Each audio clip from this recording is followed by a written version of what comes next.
This recording is an offering of Networks for Training and Development's online university.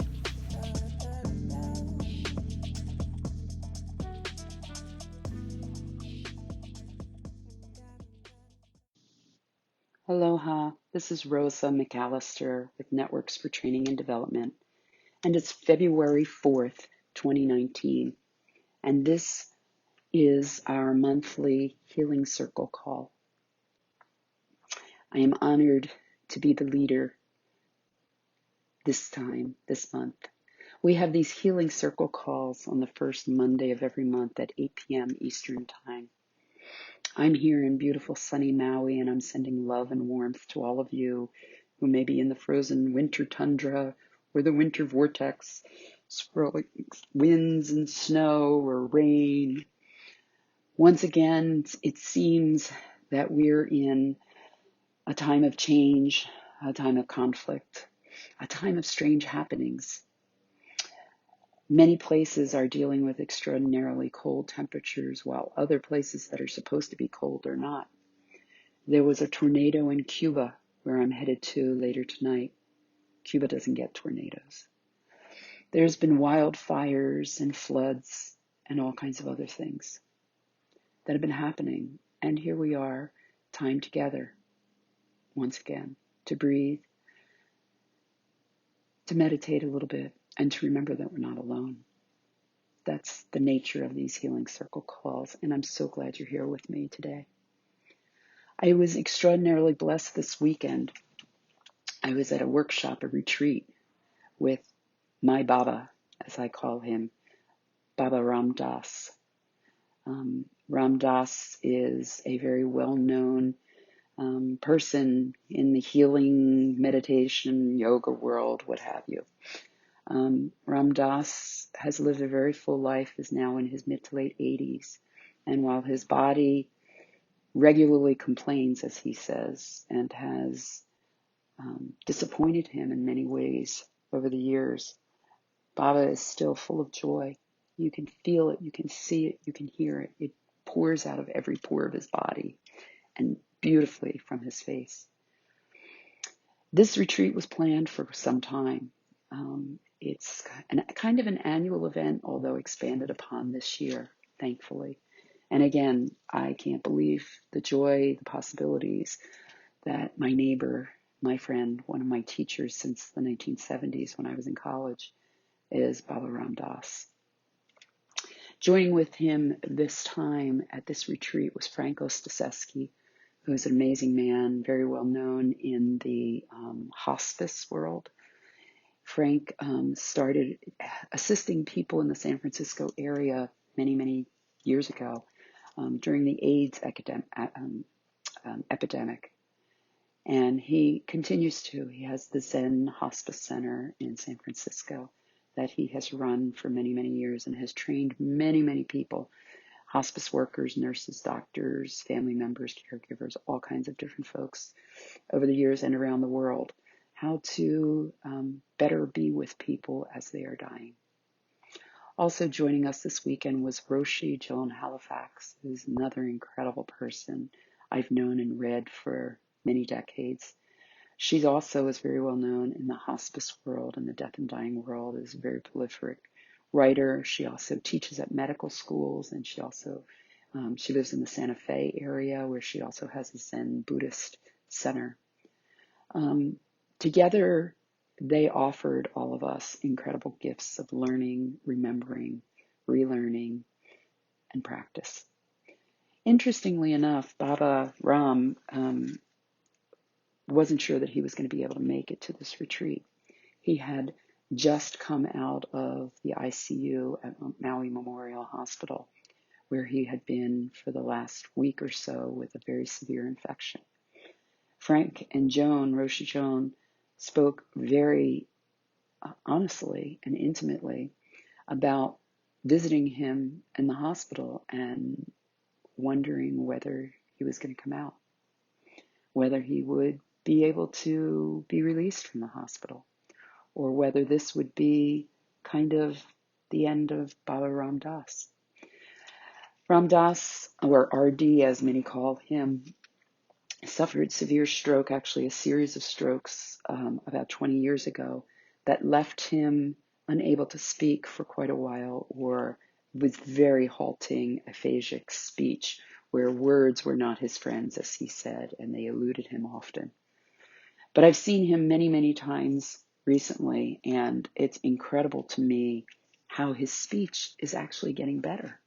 How, while his body is wrecked and is failing him in many ways and is very, very fragile, his voice is stronger, his humor is sweeter, and his joy is more apparent than ever. So I wanted to share with you some of my learnings, relearnings, rememberings from Baba, from Frank, and from Roshi Joan from this weekend. And I want to start, as I oftentimes like to start with all of us, by breathing together and a meditation.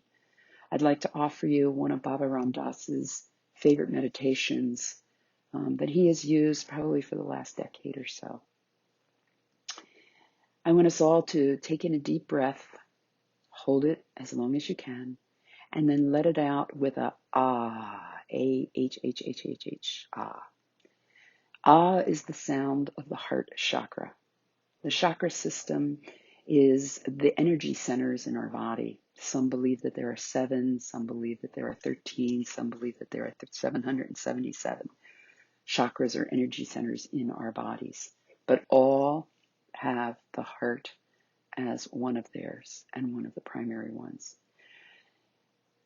Baba Ram Dass is all about believing in and seeking and finding and holding more light and more joy and more love. As he oftentimes says, everything is love. Everything is love. It was one of the teachings that he learned from the Maharishi, from his Baba. And so I'd like us all to take a deep breath together. Hold it as long as you can. And then in your time, let it out with an ah, whether you do it quietly or out loud. And let's do that again together. Another deep breath in. Hold it as long as you can. And let it out with an ah.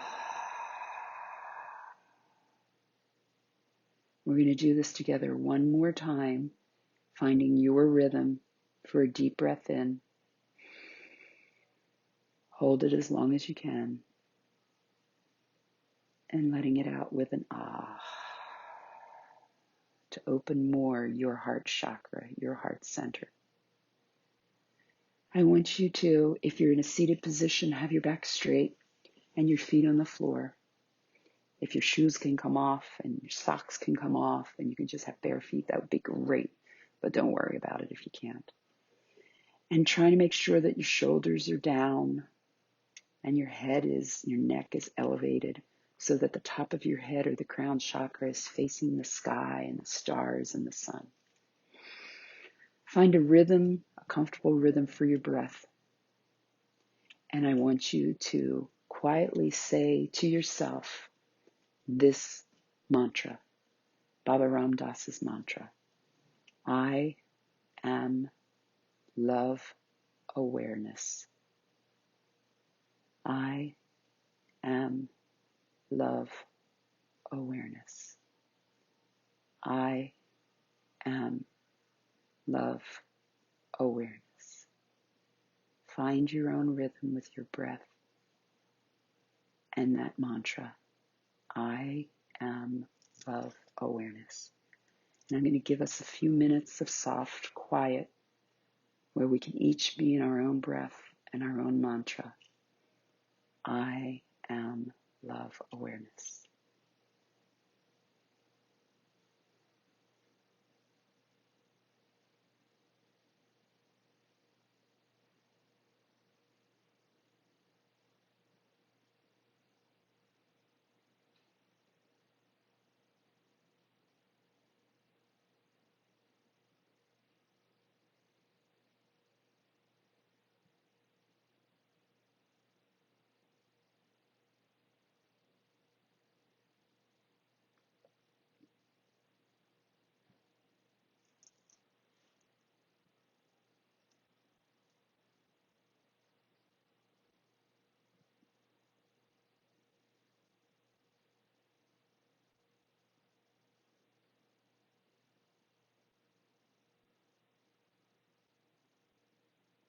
Let's together take another deep breath in. Hold it as long as you can. And let it out with an ah. We're going to do 2 more breaths together. Breath in. Hold it as long as you can. Breath out. Ah. And the last one. Breath in. Hold it as long as you can. And breath out. Ah.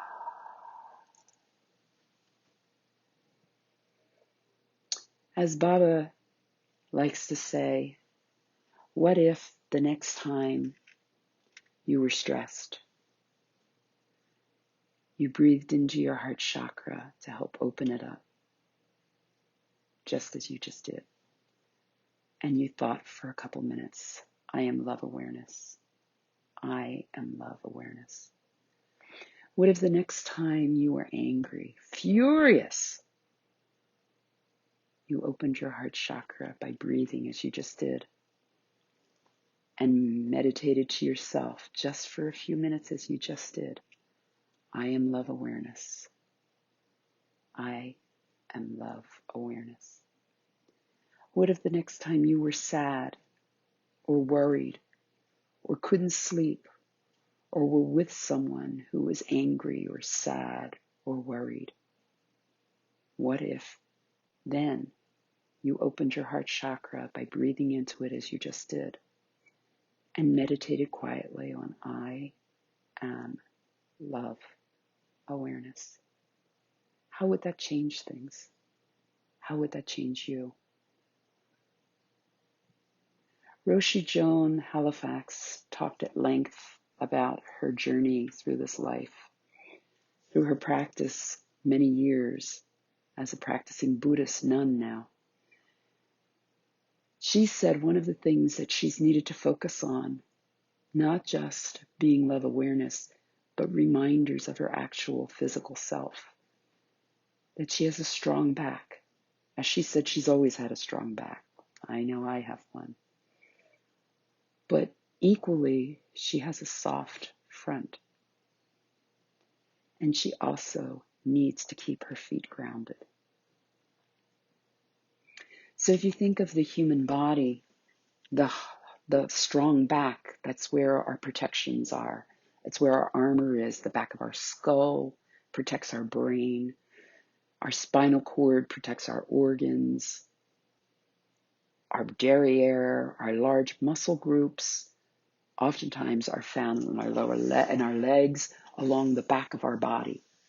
It's the strength of our body. It's our protection. And yet we also have very vulnerable, soft fronts. It's where our face is that shows expression. It's where our mouth is that gives voice to words and feelings. It's where our heart is. It's where our genitalia and our sexual organs and our other organs and our vulnerabilities are located. But just as important as having a strong back is recognizing and remembering that we have a vulnerable and beautiful soft front. And without our feet being grounded, we're just a floating mess, to be honest. So her practice has been meditating, I have a strong back, I have a soft front, and my feet are grounded. Frank Ostaseski shared many, many different learnings, as the others did as well. And I'm going to read to you just a few of his, a handful of them, that he shared. He said, the best gift we can give ourselves is to forgive ourselves. I'll say it again. The best gift we can give ourselves is to forgive ourselves. We're all human. We're all a mess. We all make mistakes. We flounder. We are foibled. We goof up a lot. Some of us, and probably all of us, carry nuggets of regrets, nuggets of things we wish we didn't say, wish we didn't do, wish we had done something else. What if we could raise them to the light? And what if we could say to ourselves, with all honesty, I forgive me. I forgive myself. And what if we could take that old hurt or that old regret or that old issue and put it in a box and not bury it or put it in the attic or the basement, but gift it away or put it in the trash, give it to Salvation Army? What if we could really forgive ourselves? It takes practice, but we can. He also said, whatever we give space to can move. Whatever we give space to can move. So when we forgive ourselves and box up a long-standing regret, we give space to move to more creativity, move to more love, move to more forgiveness for ourselves and others. He said the real practice, however, is when you're almost at the bus stop, the kids are screaming in the back, and your car breaks down. When the shit hits the fan. That's when the real practice is needed. To forgive ourselves, to remember we have strong backs and equally soft fronts and needed feet grounded. And that we are love awareness. That's when we need it most. He said sometimes the most we can say to someone is, I can't imagine what you are experiencing. Sometimes the most we can say to someone else is, I can't imagine what you are experiencing. Rather than, oh, that's awful. That reminds me of the time that or, oh my gosh, you think that's bad. Well, blah, blah, blah, blah, blah, blah. Letting someone who is sad or hurting or regretting or worried know that you are hearing and you are seeing them and that you're holding them in your heart by saying something like, I can't imagine what you're experiencing, because we don't know. And he went on to say that not knowing is sometimes the greatest intimacy. Not knowing is sometimes the greatest intimacy. Because what it does is it opens up our humility. It opens up our vulnerability to let another person know that we see and hear them and want to love them and are loving them.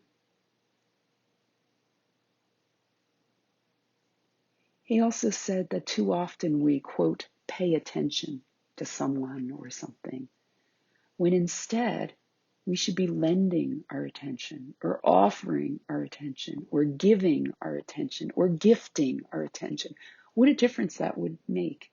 We're not paying attention or asking someone to pay us, and yet isn't that oftentimes how it feels? What if somehow instead you made sure that you offered your attention, you gave your attention, you lent your attention, you gifted your attention to someone or something? Baba Ram went on to say that there are 3 ways of loving: helping, fixing, and serving. Helping is for the immediate need, the immediate issue, the immediate concern.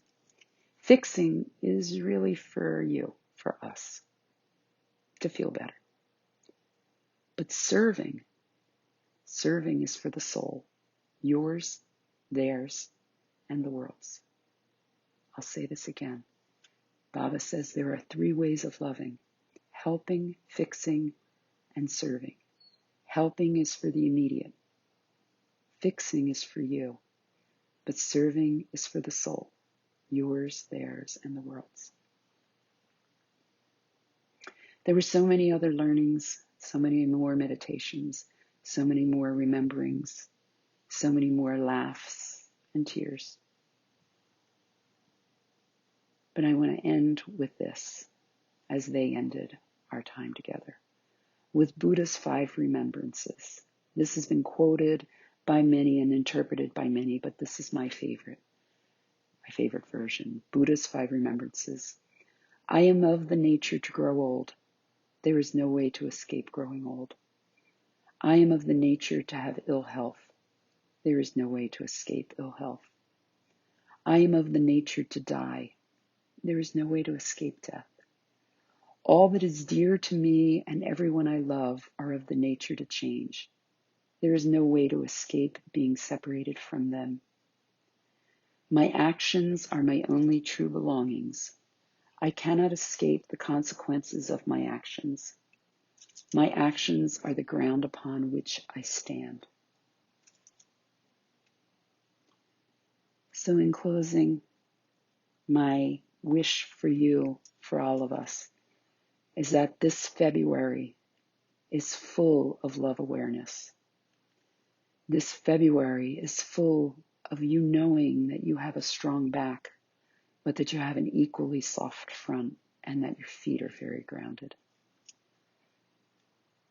My hope is that this February is full of forgiveness for ourselves and for others, and lots of space to move. My hope for this February for all of us is that we find greater intimacy with loved ones and with ourselves, and that we don't just pay attention, but we gift attention to many. My hope for this February is that we find ways of serving, being of service more to one another, not necessarily helping or fixing, but serving. Thank you so much for spending this time with me, this time together, this time breathing and meditating and holding each other in our hearts. Thank you, and I look forward to next month. Mahalo and aloha.